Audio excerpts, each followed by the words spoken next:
नमस्कार, आप देख रहे हैं जंक्स पर, आपके साथ मैं आंचल श्रीवास्तव। लखनऊ के व्यस्त चारबाग रेलवे स्टेशन की आज की बड़ी खबर सामने आई है। यहाँ कुलियों ने अपने हक और रोजगार की लड़ाई को लेकर जोरदार प्रदर्शन किया। राष्ट्रीय कुली मोर्चा के बैनर तले जुटे इन कुलियों का कहना है कि लंबे समय से समस्याएं बढ़ती ही जा रही हैं। शिकायतें उठाते उठाते साल बीत गए हैं, लेकिन समाधान आज तक नहीं मिला। कुलियों की मांग है कि 2008 की तर्ज पर उन्हें भी समायोजन यानी नियमित नौकरी दी जाए। उनका कहना है कि स्टेशन पर बैटरी वाली कारों का उपयोग गलत तरीके से बढ़ रहा है।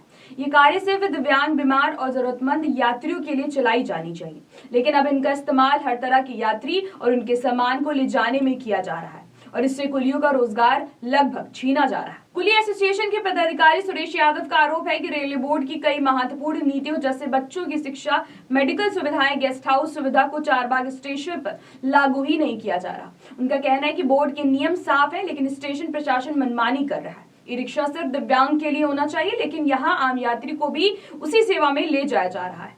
तो आइए आपको सुनाते हैं कि कुलियों को क्या कुछ कहना है। धरना प्रदर्शन करके मैं ये प्रशासन को बताना चाह रहा हूँ कि प्रशासन जो रेलवे बोर्ड का डायरेक्शन है उस डायरेक्शन पर काम कराए, क्योंकि इससे संबंध में हम इसके पूर्व में कई पत्रक दिए जा चुके हैं, लेकिन जिस पर कोई अमल नहीं किया जा रहा है, ना ही कोई एक्शन लिया जा रहा है। रेलवे स्टेशन पर चलने वाली बैटरी गाड़ी अनकंट्रोल चलती हैं और वो बिना नियम कानून के चल रही हैं। आम आदमियों के साथ साथ लगेज को भी भर भर के ले जा रहे हैं, जिससे हमारी कुलियों की रोजी रोटी पर बुरा प्रभाव पड़ रहा है। मेरी मांग है प्रशासन से, मेरी मांग है सरकार से, मेरी मांग थी कि इसको रोका जाए, क्योंकि जो रेलवे बोर्ड की पॉलिसी कह रही है उसमें ये कहा जा रहा है कि एक प्लेटफार्म पर एक ही बीओसी चलाई जाएगी। ये नियम है और ये भी कहा गया है कि बीओसी को जो है विकलांग, वृद्ध, बीमार के लिए ही चलाया जाएगा, सीनियर सिटीजन के लिए चलाया जाएगा। उसके बाद भी यहाँ पर हर किसी के लिए ये लोग भर भर के ढो रहे हैं। हर प्लेटफार्म पर 4-4, 5-5 गाड़ियाँ दौड़ाते हैं, हॉर्न के साथ चलाते हैं और स्पीड में चलाते हैं, जिसकी वजह से आए दिन समस्या खड़ी हो रही है।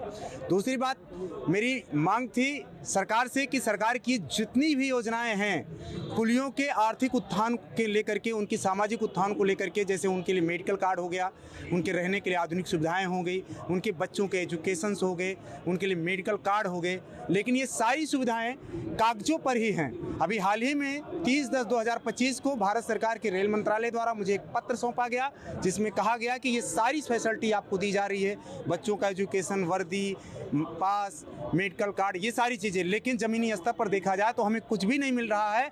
जबकि एक साल पहले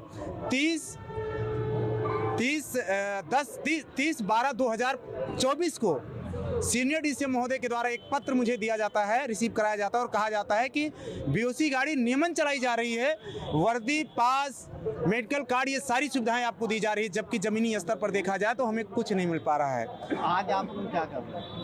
आज हम प्रदर्शन इसलिए कर रहे हैं कि जो सारी चीज़ें कही जा रही है, चाहे वो सीनियर डीसीएम के माध्यम से, चाहे डीआरएम महोदय के माध्यम, डीआरएम कार्यालय के माध्यम से कहा जा रहा हो, या स्टेशन प्रबंधन के माध्यम से कहा जा रहा हो कि बैटरी को नियमन चला रहे हैं, आपको सारी फैसिलिटी दे रहे हैं।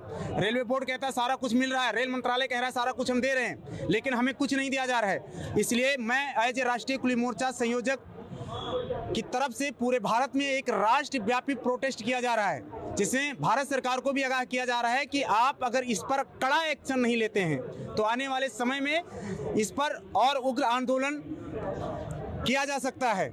इसलिए आप जितनी भी बैटरी गाड़ी से संबंधित, जितनी भी निजीकरण से संबंधित जो भी पॉलिसियां आप लॉन्च कर रहे हैं वो कुलियों को देखते हुए लॉन्च करें, अन्यथा कुलियों को रेलवे में जिस जगह से 2008 में एम्प्लॉय किया गया था उसी तरीके से इस बार भी एम्प्लॉय करें, क्योंकि कुलियों के पास अब कुछ बचा नहीं है। कुलियों का कहना है कि जब भी विरोध करते हैं, अपनी बात रखते हैं, तो उनके खिलाफ मुकदमे दर्ज किए जाते हैं। इससे उनकी रोजी रोटी के साथ साथ डर का माहौल भी बन गया है। एक कुली अरुण कुमार, जिनके पिता को 2008 में नौकरी के तहत समायोजित किया गया था, उन्होंने कहा है कि वे ग्रेजुएट हैं, पढ़े लिखे हैं, लेकिन रोजगार के अवसर नहीं मिल पा रहे।